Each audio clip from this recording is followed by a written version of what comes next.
Hello everyone, myself Dr. Saurabh Bora, third year MBBS student from JLN Medical College Ajmer. NEET UG 2021 का paper 12 सितंबर को हो चुका है। बहुत सारी न्यूज़ आ रही है पेपर के लीक होने की।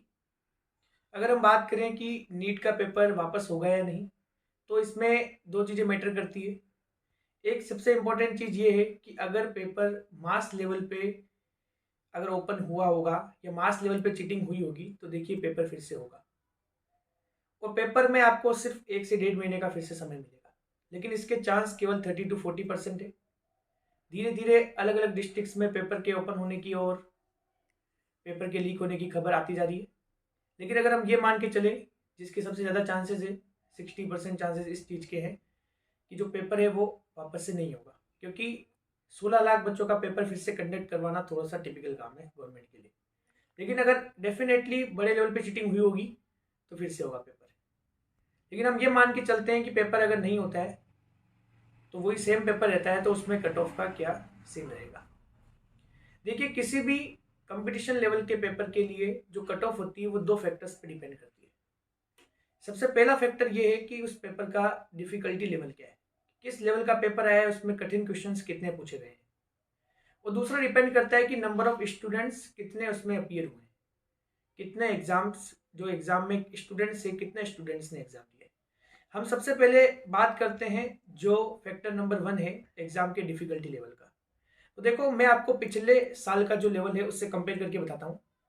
डिफिकल्टी लेवल अगर हम बात करें नीट 2020 का, तो फिजिक्स में 5% क्वेश्चंस डिफिकल्ट थे, जबकि इस साल इस डिफिकल्ट क्वेश्चंस के नंबर की वैल्यू बढ़ गई है और 15% डिफिकल्ट क्वेश्चंस आए हैं। अगर हम बात करते हैं केमिस्ट्री में, तो डिफिकल्टी लेवल 2020 में 5% था, जबकि इस साल नीट में डिफिकल्ट क्वेश्चंस का नंबर केमिस्ट्री में इंक्रीज हो गया, जस्ट डबल 10% हो गया। तो बायोलॉजी में हम बात करें तो पहले डिफिकल्टी लेवल 2020 में ओनली 2% था, जबकि अब की बार लगभग 5% डिफिकल्ट लेवल है। तो ओवरऑल डिफिकल्टी नीट 2020 की है 4% एवरेज, और 2021 की है ऑन एन एवरेज लगभग 10%। तो डिफिकल्टी लेवल 6% इस साल इंक्रीज हुआ है। तो ये ऐसा फैक्टर है जो कट ऑफ को नीचे लाने की कोशिश कर रहा है पिछले साल की तुलना में। दूसरा factor number of students appeared की। तो जो पिछले साल थे 2020 में लगभग 14 लाख बच्चों ने एग्जाम दिया था, जबकि इस बार on an average 16 lakh students ने एग्जाम अपीयर किया है। ये फैक्टर ऐसा है जो कट ऑफ को बढ़ाने की कोशिश कर रहा है। फर्स्ट फैक्टर कट ऑफ को नीचे लाने की कोशिश कर रहा है, सेकंड फैक्टर कट ऑफ को बढ़ाने की कोशिश कर रहा है। लेकिन पहला फैक्टर ज्यादा स्ट्रॉन्ग है सेकंड की कंपैरिजन में, क्योंकि नंबर ऑफ स्टूडेंट्स बढ़ जाने से कंपटीशन इतना ज्यादा फर्क नहीं पड़ता जितना पेपर के डिफिकल्ट आने से पड़ता है। तो 610 पिछले साल की जो कट ऑफ थी, इसमें अगर हम बात करें तो 30 नंबर पहला फैक्टर कम करने की कोशिश कर रहा है, जबकि दूसरा फैक्टर 10 मार्क्स इंक्रीज करने की कोशिश कर रहा है। तो ऑन एन एवरेज जो एक्सपेक्टेड कट ऑफ है जनरल कैटेगरी के लिए नीट 2021 के लिए, वो 590 से 595 के बीच में एक्सपेक्टेड है।